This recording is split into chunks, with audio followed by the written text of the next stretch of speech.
All right, let's do this. Welcome to the very first episode of the Post Production Podcast. And let me tell you, this episode is dropping on a really special day because today I'm not just launching this podcast, I'm also celebrating my 40th birthday. Now, I usually don't go all out with big public celebrations, but this one feels really different because I'm not only stepping into a new decade, but I'm also stepping into a space where I get to do what I love most, and that's helping women navigate their businesses confidently through that messy in between space of figuring things out. If we haven't met yet, hi, I'm Christy Verwich Post, and I'm the founder of Postscript here. This is a business that I started in Abu Dhabi to help women cut through the confusion of starting and running their own ventures.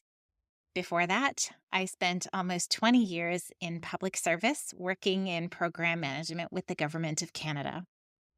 I've always been drawn to helping people make sense of complex things. I love breaking things down into smaller, clearer, more accessible, actionable steps.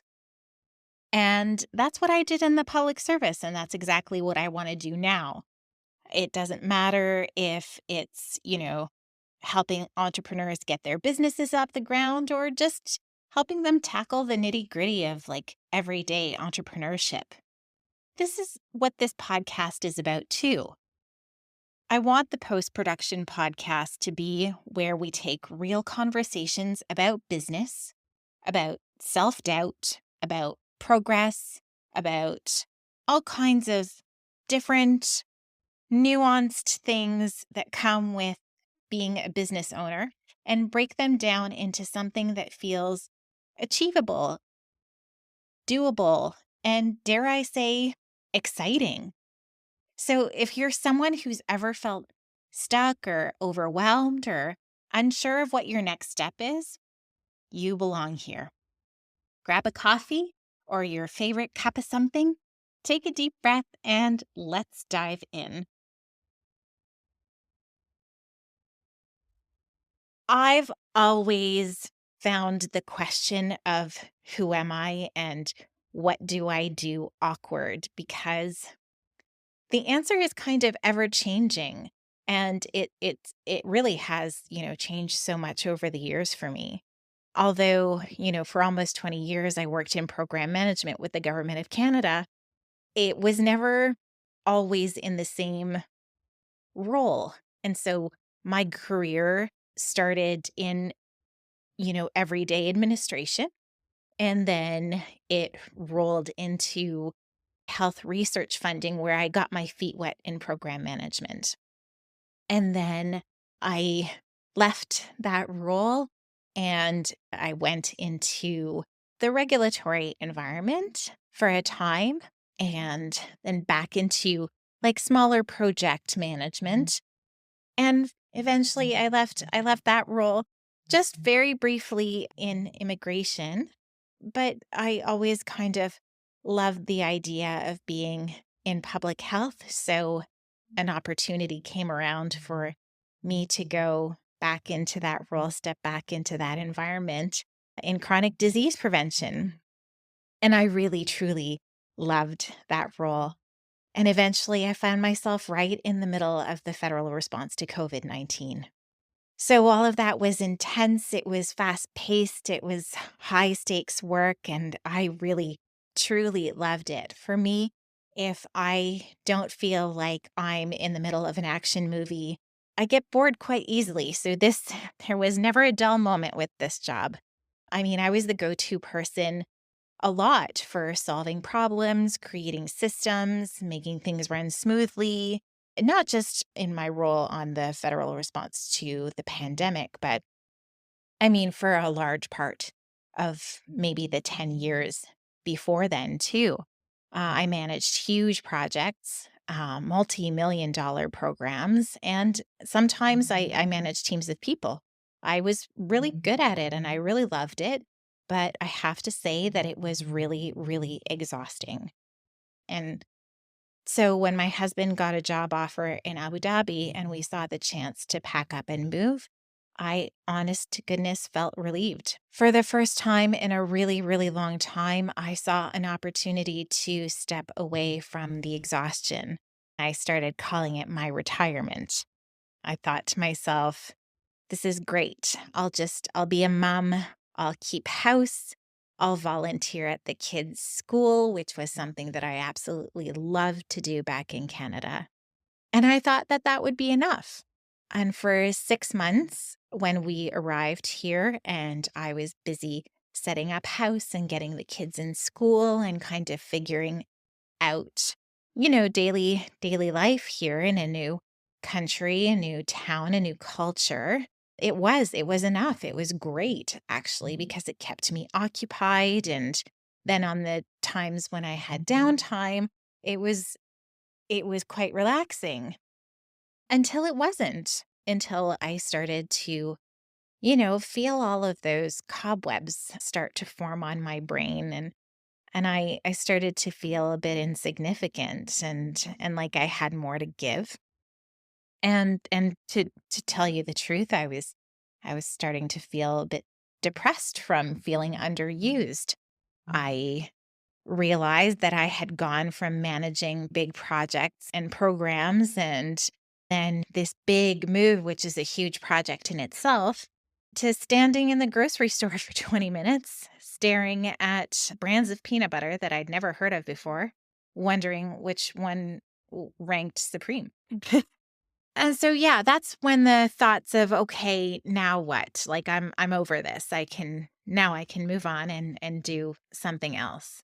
So I in my daily interactions with other people, expats, trailing spouses, other moms at school, etc., I realized that I wasn't alone. So many other women had big, glorious ideas and incredible talents and ambitions, but they also, like me, felt very stuck. The idea of starting a business in a new country felt completely overwhelming. Some of the processes felt confusing and sometimes a little bit discouraging even. And so that's when it all kind of clicked for me. This is what I do. Like I take things that seem complicated, overwhelming, sometimes unmanageable, and I break them down into like bite-sized chunks, doable things that feel empowering, or I try and frame them in a way that help people feel empowered to continue to do them.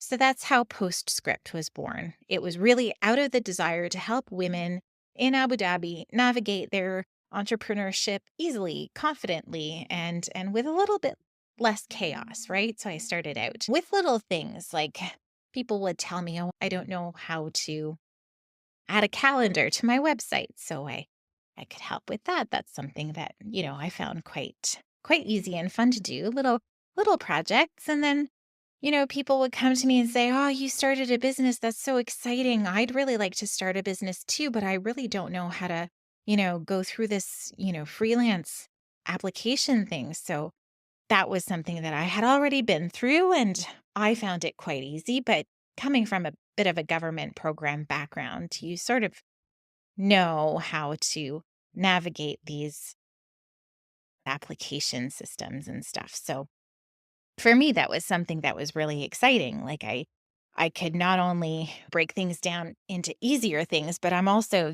kind of back in the helping people navigate government processes world. And that's pretty exciting for me. So what have I actually been doing for the past year? Well, I've got to say, the first thing was getting into the mindset of solopreneurship, the transition from structured government public service environment to the mindset of, okay, I'm my own boss now. I've got nobody else to turn to ask if this is okay is a huge learning curve. And well, I've kind of been figuring it out as I go, building a business from the ground up. It's not something that's super intuitive to me. And while building a business for yourself while you're helping other small business owners navigate their own issues has has been a delightful challenge, but it's been a challenge, right? So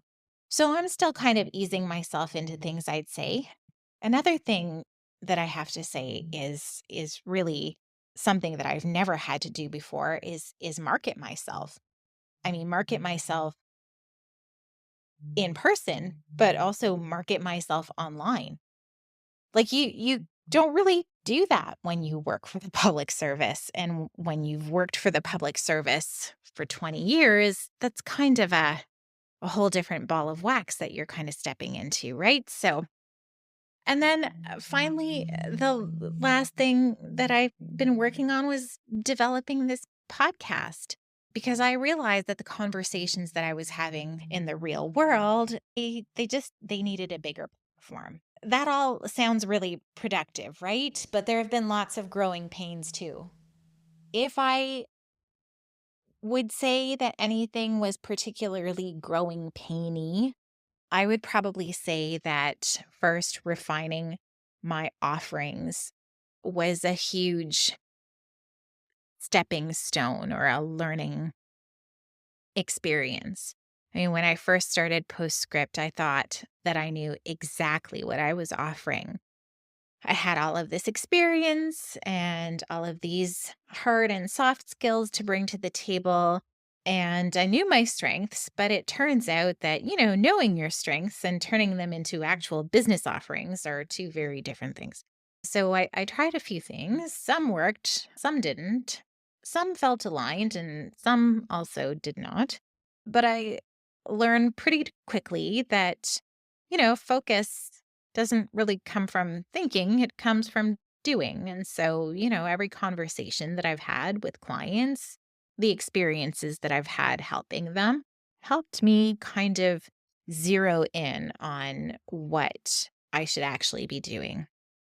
And I mean, it's a broad thing, giving women in Abu Dhabi the tools and support and knowledge they need to build their business confidently is pretty broad. But yeah, as I go along, I'm sort of slowly zeroing in on what I'm offering. So if you feel like, your offering is sort of vague and kind of like your business idea isn't totally refined yet, I'd say that that is totally okay because as you go along,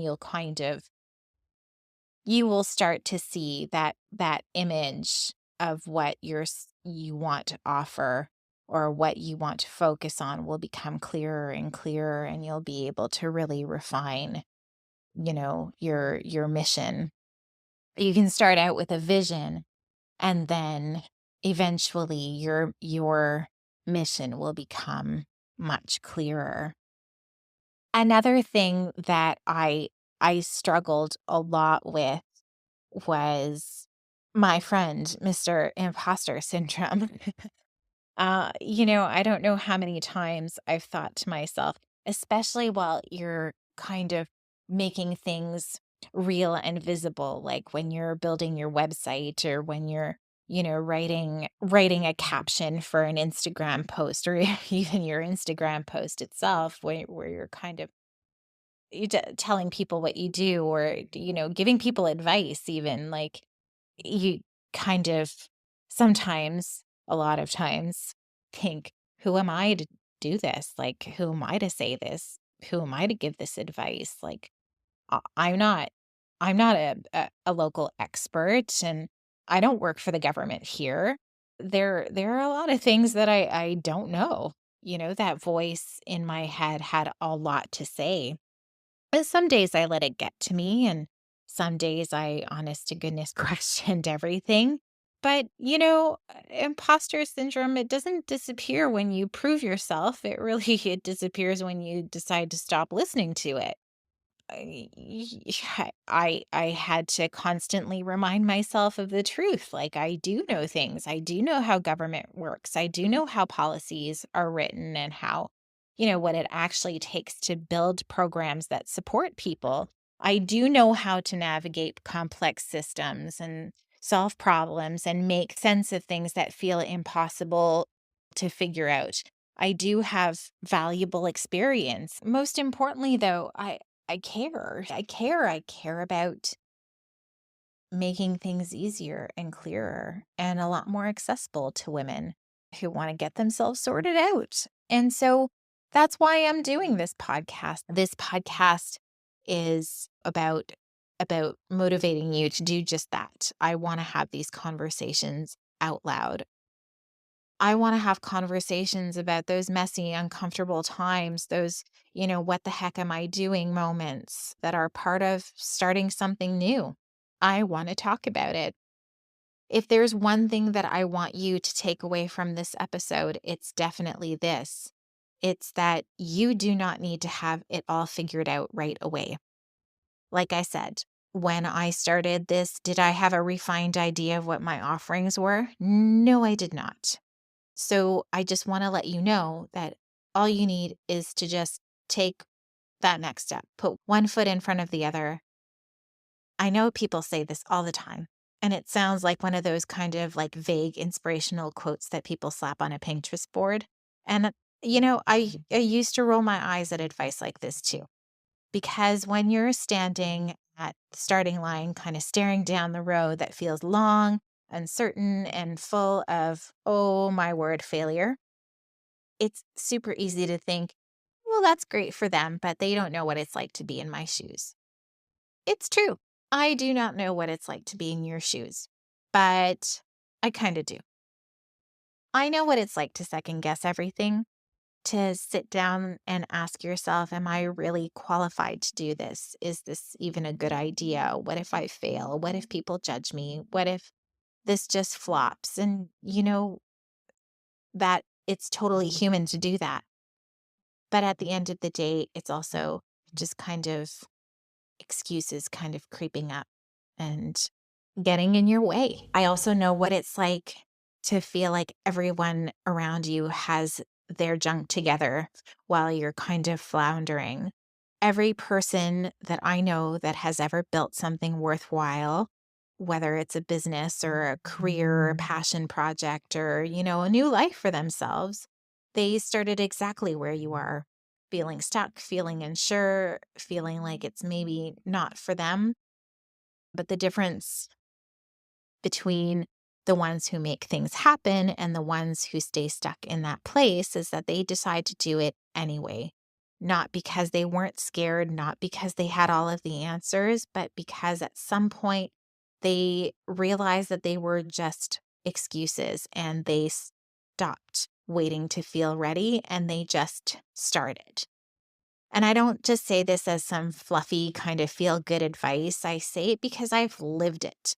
I say it because if I had let that voice win, the one saying, who am I to do this? I really wouldn't be here right now.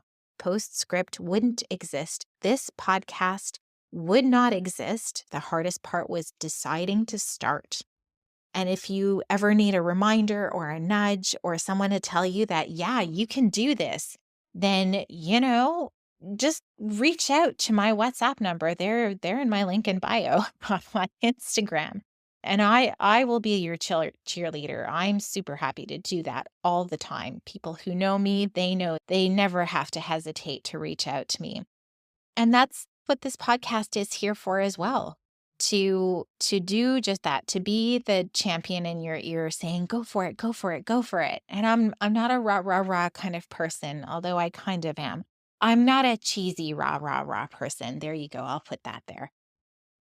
I'm I'm someone who genuinely cares about seeing other women succeed in life. I genuinely want to be there at the start line, encouraging you to do your thing and to get out in the world. I genuinely care about seeing other women contribute to the economic landscape and take their places where they belong. So, with all of that said, that's episode 1. We've talked about taking that first step, and I'm hoping that you're feeling kind of fired up. And if you are, amazing. But if you're still sitting here thinking, okay, but what if I still totally mess up? I see you. Starting new is scary as all giddy up. That moment when your brain goes, wait, what if this is a terrible idea? The self-doubt, the overthinking, the urge to wait until you feel ready, we've all been there. That mental roadblock that stops so many people before they even begin. That's what next episode is about. We're tackling the fear factor, why fear always shows up when you're just on the verge of something new or great, how to stop waiting for that perfect time, and most importantly, how to push through it anyway. If you've ever thought, what if I fail? What if people judge me? What if I completely make a fool of myself? That one's going to be all for you and all for me too, because I still have my moments like that. Trust me. So please hit that follow button so that you don't miss it. If today's episode resonated with you, I'd really love to hear from you. Send me a message on Instagram. I hang out at the @postscript.ae handle, and tell me what that next step you're taking is. You don't need to know all of the steps, just the next one. That's all for now, everyone. Thank you so much for tuning in to the first ever episode of the Post-Production Podcast, which is dropping on my 40th birthday. I will see you next time. Until then, please keep moving forward one messy step at a time. I'll see you in the next episode. Take care. Bye.